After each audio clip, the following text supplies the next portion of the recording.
1번 같이 한번 봅시다. x에 대한 내림차순으로 정리하라 라고 했으면 x만 문자라고 생각하는 거구나. 그러면 차수, 문자에 곱해진 횟수는 여기다가 표현하기로 했죠? 얘를 기준으로 보면 3, 2, 1 이 순서로 가시면 되겠죠. 요 경우는 5x 세제곱 마이너스 3x 제곱 플러스 x 마이너스 12라고 하면 되겠다. 되시죠? 자, x에 대한 오름차순으로 정리하세요 라고 하면 얘를 뭐 하면 돼? 반전시키면 되겠지? 마이너스 12 플러스 x 마이너스 3x 제곱 플러스 5x 세제곱. 이게 간단하게 되는 거예요. 납득되시죠? 그러니까 풀어보시면서 이해하셨을 것 같고, 자, 얘는 조금 더 복잡하게 하겠다라는 거지 또 풀어볼지 않아도 괜찮겠죠? 요거만 하나 해볼까? y에 대한 거 하나 안 했으니까. 자, y 한번 찾아봅시다. y 제곱 1 이렇게 있죠. 자, 얘는 무슨 항이야? y에 대해서 동류항이야. 앞에 있는 건 그냥 숫자니까. 동류항끼리는 개수끼리 계산을 해줘야 되기 때문에 3x 마이너스 10 y라고 생각하셔야 되겠죠. 그쵸? 그리고 나머지는 다 y가 없지? 그럼 그냥 숫자야. y 입장에서는. 자, 그런데 얘네는 숫자지만 굳이 뒤죽박죽 쓸 필요 없지. 얘도 x에 대한 내림차순으로 정리해주는 거를 일반적으로 써요. x 플러스 1 y 입장에서는 상수항, 그리고 3x 마이너스 10 y 마이너스 y 제곱 이렇게 생각하시면 됩니다. 이해되세요? 자, 여기까지도 어렵지 않다라고 생각합니다. 자, 어쨌든 5번하고 6번도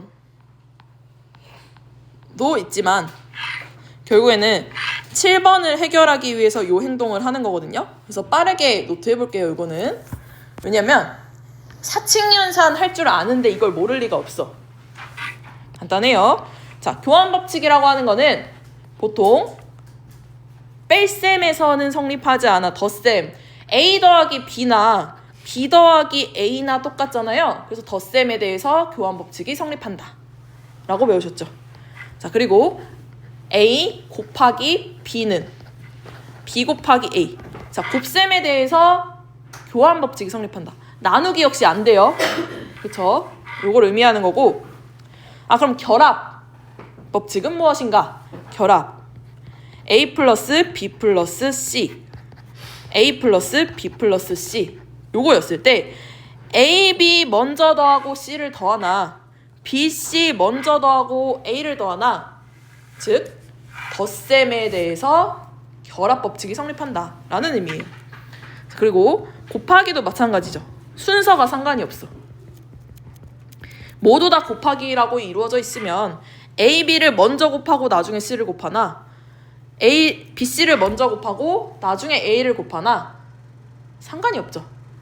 자, 요거는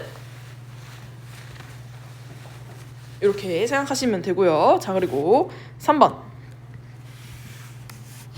봅시다. 분배법칙. 분배법칙은 골고루 나눠주는 거에 의미가 있죠. A 곱하기 B 플러스 C 라고 되어 있으면 곱하기에 대한 연산을 B에도 주고 곱하기에 대한 연산을 C에도 줘야 한다라는 거를 분배법칙이라고 불렀어요.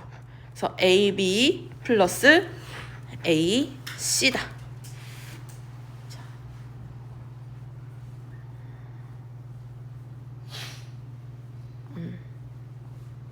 당연한 듯 하지만 수학적인 개념이기 때문에 짚어보는 거고요. 자, 다항식의 덧셈 뺄셈을 하는 방법에 대하여 쓰시오. 한번 써보실래요? 어떻게 빼야 돼? 덧셈 뺄셈? 우리 지금 정리만 해봤지 다항식의 덧셈 뺄셈이라는 거는 예를 들어서 x제곱 마이너스 3x가 있고 마이너스 x제곱 플러스 x가 있어. 둘을 더하세요 라고 되어 있어. 그럼 이거 연산 어떻게 해줘요? 어떻게 해줘야 되죠? 그치. 좀 유식하게 얘기하면 동류항의 개수끼리 연산. 그쵸. 얘하고 얘 문자 앞에 곱해진 숫자 얘하고 얘 라고 생각하시면 되겠죠. 자, 넘어갑니다.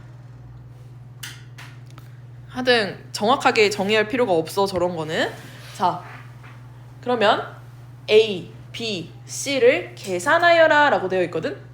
자, 얘를 굉장히 특이하게 선생님 정리를 해볼 거야. 원래 우리 여태까지는 글씨 쓰는 거 중요해 하면서 노트 줄 맞춰서 저거 는 내리고 이렇게 했었잖아. 그렇게 안 할 거고요. 자, 일단 주인공을 X라고 선생님이 임의로 잡아볼게. X에 대해서 내림차순으로 정리를 각각 모두 해야겠다 라고 생각을 했어요. X에 대한 내림차순으로 정리를 하면 A 같은 경우에는 2X 세제곱 플러스 Y X 제곱, 그쵸?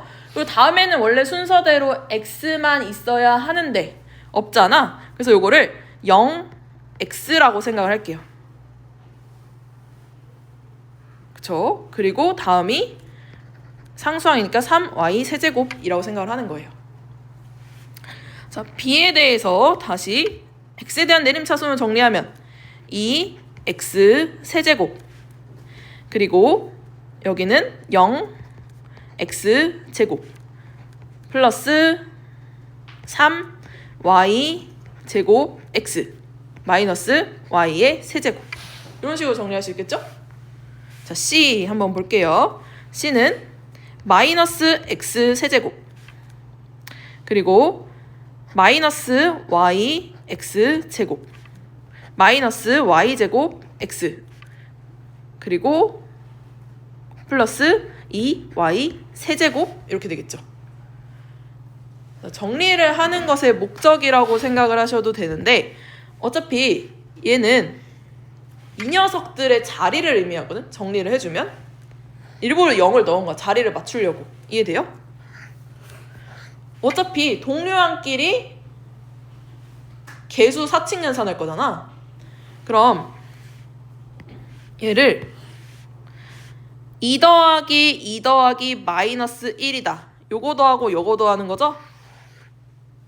그럼 A 플러스 B 플러스 C라고 하는 것은 2 더하기 2 더하기 2 빼기 1이니까 3X 세제곱이죠. 자, 여기는 Y 더하기 0 빼기 Y니까 0이죠? 없어요. 없으니까 넘어가. 그리고 여기는 3Y 제곱이랑 마이너스 Y 제곱이랑 더해주는 거죠. 그러면 2Y 제곱 X인 거야. 맞죠? 그리고 여기는 3, 5에서 1 빼니까 4Y 세제곱. 이렇게. 이게 끝입니다. 자, 그래서 여기 자간이 너무 머니까 다시 한번 그냥 예쁘게 정리해 주시면, 자, 이렇게 풉니다. 자, 여태까지 이 짓을 하려고, 이렇게 계산하려고 공부를 했다라고 생각하시면 되고요. 자, 나중에는 이게 길이 들여지면 문자를 안 쓰게 돼요. 어차피 자리를 의미하는 거구나. 예를 들어서 1000의 자리가 3이고 10의 자리가 2입니다. 1의 자리 1이에요 라고 얘기했을 때 지금 냈다 다르게 쓸까? 정답을 3이 1이라고 똑같이 쓴다고. 그쵸? 정리를 해주면 각각의 자리를 의미하는 거기 때문에 개수끼리만 그냥 나중엔 사칙연산으로만 보여요. 계산이. 그러니까 우리 이거를 목표로 한다. 약간 힘드시죠? 자, 그래서 다시 옆에 노트, 센 노트 보시면 5번, 6번, 7번 중에 6번만 해보세요.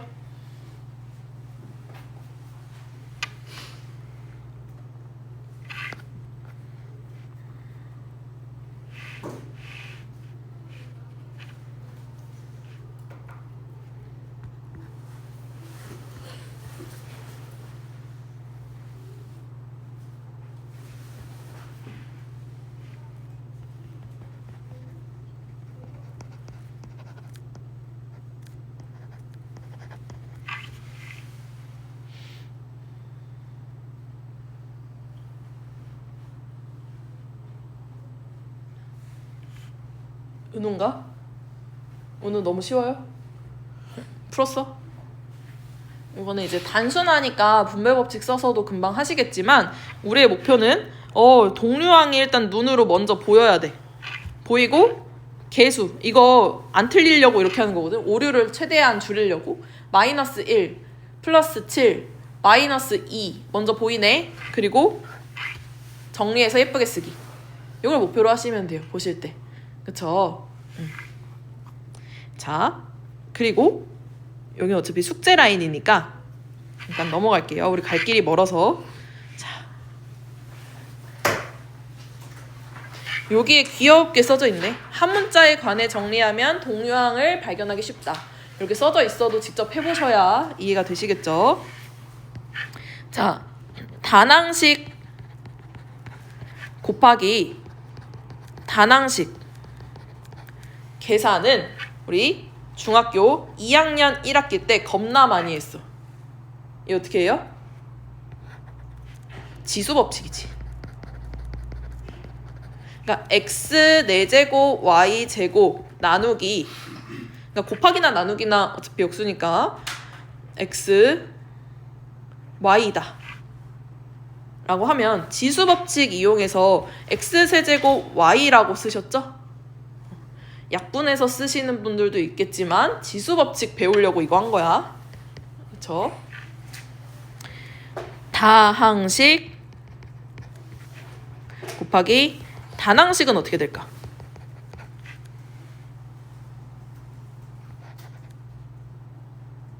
자, 첫 번째는 분배법칙 써줘야 되겠지. 다항식이라는 거는 어쨌든 항이 플러스로 연결되어 있는 거잖아. A 더하기 막 B로 돼 있고 항이 C가 있죠. 일단 분배를 먼저 해주세요. 그러고 나서 두 번째 단 곱하기 단 각각을 처리해서 연결해주면 되겠지. 다항식 곱하기 다항식도 마찬가지 방식입니다. 지수법칙이랑 분배법칙만 써서 하면 되겠죠. 그럼 다항식의 곱셈에 대해서는 우리가 이렇게 써놓고 완벽히 안다 라고 하기엔 약간 찜찜하죠. 자, 그래서 저 계산을 하려면 결과적으로 지수법칙을 할 줄 알아야 되는데 아는 지수법칙 다 써보세요. 검사해봅니다.